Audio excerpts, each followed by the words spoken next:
This is where it gets a little crazy. You can tell the way it's written that I have my BS dar is going off a little bit here.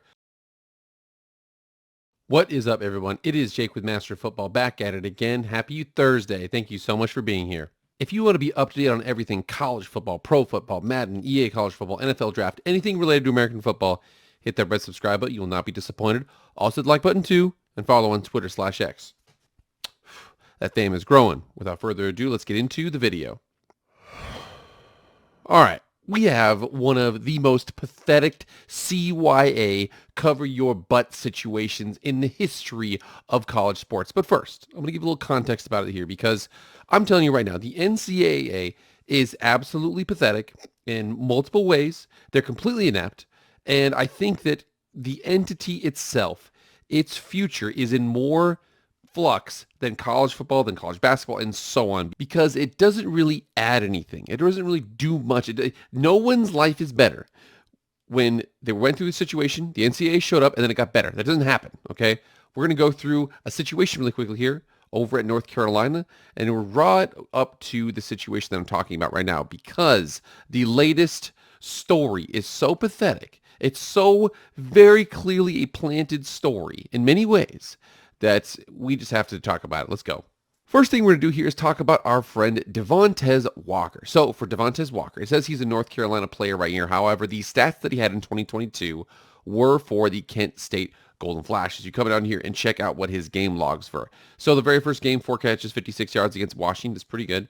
He had 1 for 12 against OU, and then he had 7 for 106 against the eventual national champion Georgia Bulldogs. Eventually, that you remember that game there, they only won by 17. Georgia did over Kent State. You're like, well, this guy can actually ball a little bit. Took a wide receiver screen all the way to the house. He ends up with 921 yards, 11 touchdowns at Kent State. Now, at Kent State, their team, ultimately their their head coach is now the offensive coordinator at Colorado. They were projected to be the worst team in college football this last season, according to a lot of betting odds. And Devontae decided to get out of there and try to move home to be closer to his family in Charlotte. And when he entered the transfer portal, he was one of the top guys. So the transfer portal wide receiver rankings are the top one. The number one here was Adonai Mitchell, who was a Georgia receiver who transferred to Texas. And number 2 was Tez Walker. Now it's Devontae, but it's Tez Walker, went to Kent State, ultimately transferred to North Carolina. Now the interesting thing here is not the fact that he was able to play. You saw the fact he's only ever played at one team. He decided to get in the transfer portal. However, for some reason, playing at North Carolina, that's been blocked. This article came out on the 7th, and again, this is not news for those of you any who's been paying attention, but North Carolina wide receiver Tez Walker denied appeal, ineligible for 2023. The more you read about this and the more they go through their justifications, you can see how much, what's the word I want to say here, BS this whole situation is. From Andrea Adelson, she says, North Carolina coach Mack Brown ripped the NCAA on Thursday after receiving word that receiver Tez Walker will be ineligible to play this season. Saying the NCAA has failed Walker and his family, Brown said, it makes no sense and it never will. Here is the really interesting thing here. Walker and North Carolina have spent months appealing the NCAA's initial decision to reject his waiver to play in 2023 as a 2-time transfer on multiple grounds. Mental health challenges, as he has experienced, leading to his decision to transfer closer to home. He was at Kent State, transferred to North Carolina, and that he never played at his first school, North Carolina Central, because the season was canceled as a result of the pandemic. His 2 previous schools, North Carolina Central and Kent State, filed waivers in support of Walker playing his final year, or playing this year. His final effort at getting eligibility went before the NCAA, the committee of the NCAA D1 representatives Thursday. And again, we're not going to go through the entire article here or the entire letter that Mack Brown wrote, but he says, we're absolutely crushed to learn that Tez's eligibility has been denied for this season and he won't be able to play, Brown said. I don't know that I would ever be more disappointed in a person, a group of people, or an institution than I am with the NCAA right now. It's clear that the NCAA is about process, and it couldn't care less about the young people it's supposed to be supporting.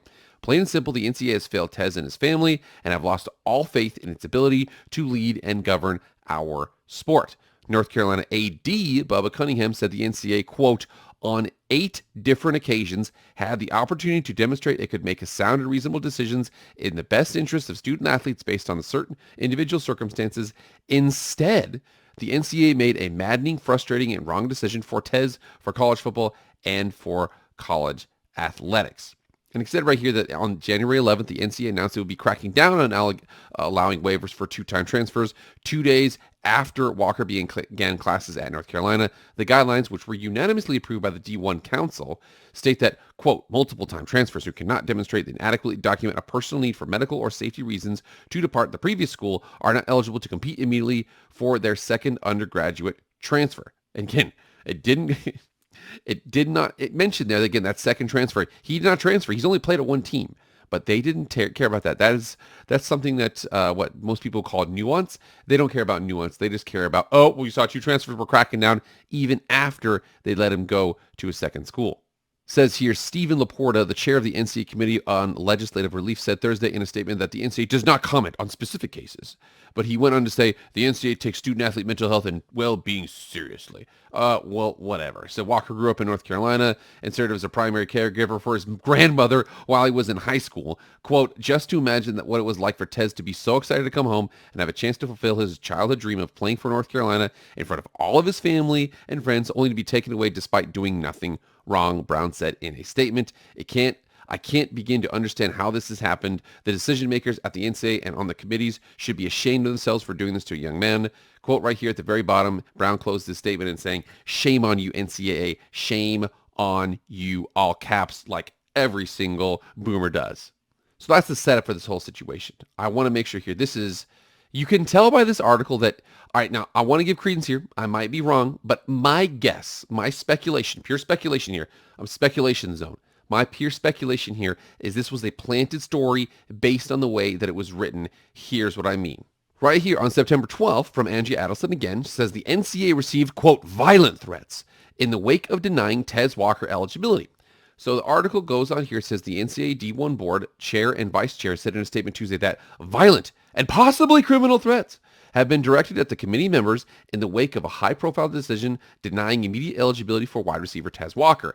In the statement, Division I board chair / Georgia president Jair Moorhead and vice chair Evansville president Christopher Pietru, I can't even pronounce that. That's a Polish name. I got nothing there. Also said they were, quote, troubled by public remarks and North Carolina leaders have made about the case. Coach Mack Brown and athletic director Bubba Cunningham both slammed the decision last week and pointed comments taking direct aim at the NCAA. This is where it gets a little crazy. You can tell the way it's written that I have my BS dar is going off a little bit here.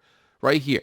Moorhead and P, with the Polish name, said in their statement, the national office is coordinating with law enforcement on the threats and will continue to do whatever possible to support the volunteers who serve on those committees, and done. That's all you get. So right now, the title of the article says the NCAA received violent threats in the wake of denying Tez Walker eligibility. It has one paragraph about it, and then the rest of the article doesn't even talk about the threats. You can tell that those threats, possibly criminal threats, we're working with law enforcement. What you're trying to do is distract from the fact that you guys have a bonehead decision to deny Devontae Walker's eligibility, and now you're trying to steer it away.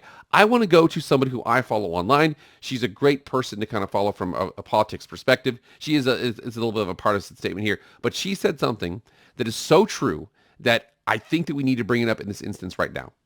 This is Lauren Chen. Lauren Chen is a political commentator, and she basically said something, and I'm paraphrasing here, but she said something to the effect of, once you reach a certain zeitgeist, a certain amount of size, you are going to get death threats. It doesn't matter what you talk about. You could talk about fur babies. You could talk about cars. You could talk about college football. You could talk about politics. You could talk about the Kardashians. At some point, you reach such a size that you're going to have death threats. What I think is going on here, I might be totally wrong. These might be legit threats. I reserve the right to release a mea culpa on this situation.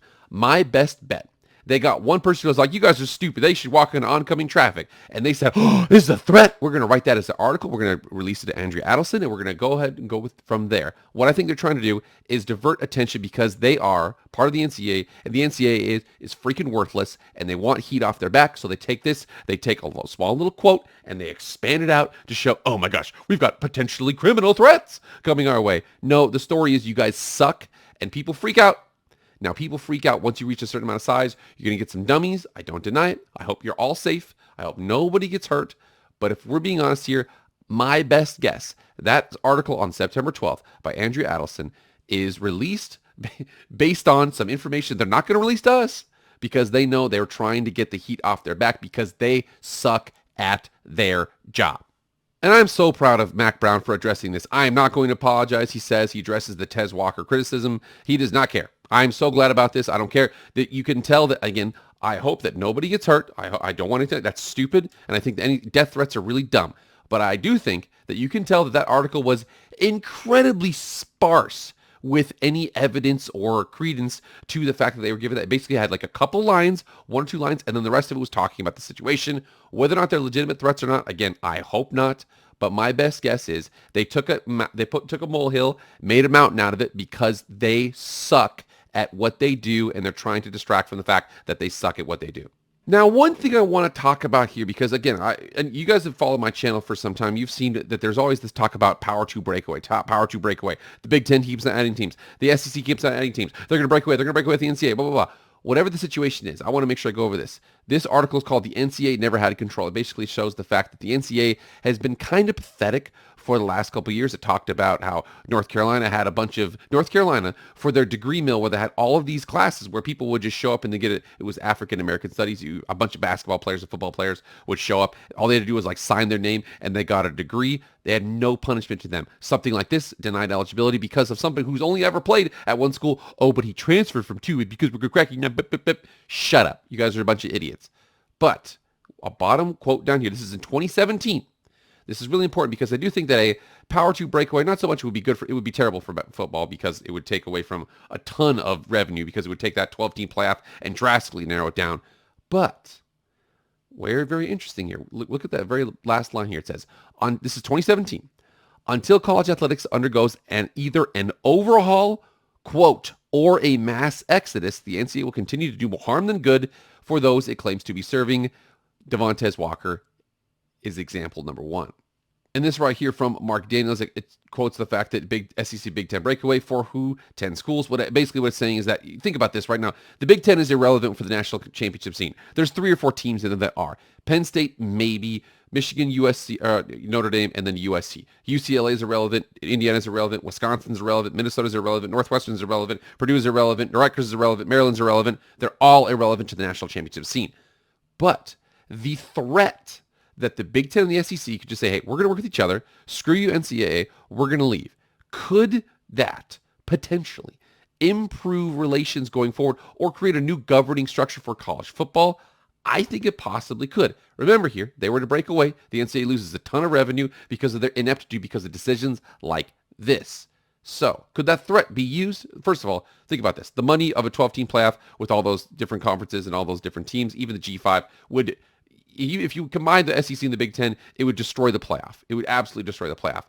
But if you were to use that as a bargaining chip to potentially say, can we have our own structure? Can we kind of operate on our own? Because you guys kind of suck at what you do. That's the thought here. Again, I think that the breakaway is stupid, but the NCAA is giving it credit more and more every day with stupid decisions like they had with Devontae Walker. So Devontae Walker is the full name. I just want to make sure you have that right there. He goes to North Carolina Central, transfers to Kent State, never actually plays for North Carolina Central because the season got canceled due to the COVID lockdowns. He goes to Kent State, plays 2 years, transfers to North Carolina. He gets his claim denied. He only ever played football at one school, but because he transferred twice before, they're thinking that, oh, we're cracking down on these 2 days after he transferred and where it's already in classes at North Carolina. So the NCAA, completely irrelevant, a bunch of dummies. But remember that power 2 breakaway that I talked about before, they could use that as a way of saying, hey, listen, NCAA, we're FBS football. We're going to operate by our own rules here. We're going to make them, you guys are going to stay out of the way. Cool. If you stay cool, you'll get a little bit of that revenue. If not, we'll break away. I think that could be the situation we're heading for because the NCAA, every time they do stupid decisions like this Tez Walker thing, they give credence to that more and more. All right, guys, you get in the comments right now. I think it's not a bad idea.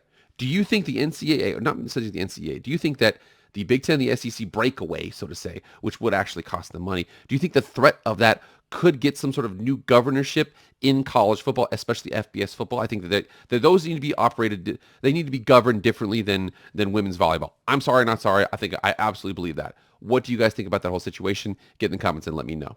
All right, guys, thank you so much for being here. Remember, please like, share, comment, subscribe, do all that stuff. I really appreciate it. I'll see you guys later. I am out.